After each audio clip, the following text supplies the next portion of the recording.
বিষয়ে অলপমান। স্বৰ্গীয় সত্যৰাম কলিতা কন্যা মজলী স্কুলৰ প্ৰধান শিক্ষকতা কৰি তেওঁ অৱসৰ গ্ৰহণ কৰিছিল 2002 চনত। তেখেত এজন মানে অমায়িক মানে আদৰ্শ শিক্ষক আছিল, যদিও মই জনাত আদৰ্শ শিক্ষক বঁটা পোৱা নাছিল, গতিকে আদৰ্শ শিক্ষক আছিল আৰু অতি জনপ্ৰিয় আছিল এই অঞ্চলত। সত্য মাষ্টাৰ বুলি ক'লে মানুহে জানে আৰু শ্ৰদ্ধা কৰে, ভক্তি কৰে। গতিকে তেখেতৰ আজি যোৱাকালি সন্ধিয়া বিয়োগ হয়। তেখেত আজীৱন মানে মই জানাত তেখেতৰ চাকৰি অৱসৰৰ পৰা তেওঁ অসম গণ পৰিষদৰ সক্ৰিয় সদস্য আছিল আৰু তেখেতে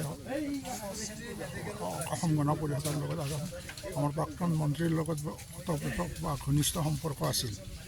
গতিকে তেখেতৰ আজি বিয়োগত গোটেই অঞ্চলৰ ৰাইজে অতি শোক প্ৰকাশ কৰিছে আৰু শোকসন্তপ্ত পৰিয়াললৈ সমবেদনা জ্ঞাপন কৰিছে।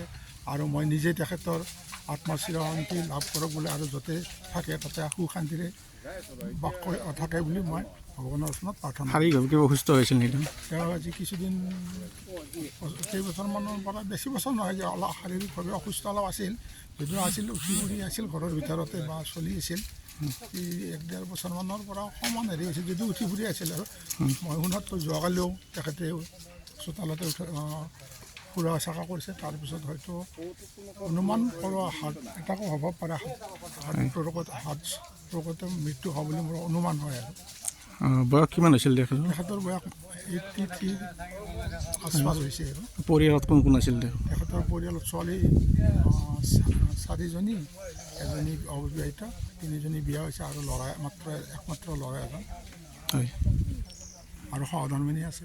অলপমান কওক। পৰম শ্ৰদ্ধাৰ ৰাইজ, আমি আজি বৰ মৰ্মাহত হৈছোঁ। আমাৰ কণীয়া স্কুলৰ অৱসৰপ্ৰাপ্ত প্ৰধান শিক্ষকৰ আজি জীৱনৰ পৰিসমাপ্তি হয়। তেখেতৰ জীৱনটো সঁচাকৈ বৰ বৰ্ণিল জীৱন আছিল। তেখেতে আমাৰ এই অঞ্চলৰ বিভিন্ন অনুষ্ঠান প্ৰতিষ্ঠানৰ লগত নিবিড়ভাৱে জড়িত। তেখেতে হিচাপ পৰীক্ষক, মানে স্কুল পৰিচালনা সমিতিৰ সদস্য আৰু বিভিন্ন পদত তেখেতে অলংকৃত হৈ আছিল। তেখেত এগৰাকী সুদক্ষ শিক্ষক আছিল। তেখেত ৰাইজৰ মাজত অতি জনপ্ৰিয় ব্যক্তি আছিল। তেখেতৰ মৃত্যুত আমি সঁচাকৈ মৰ্মাহত হৈছোঁ।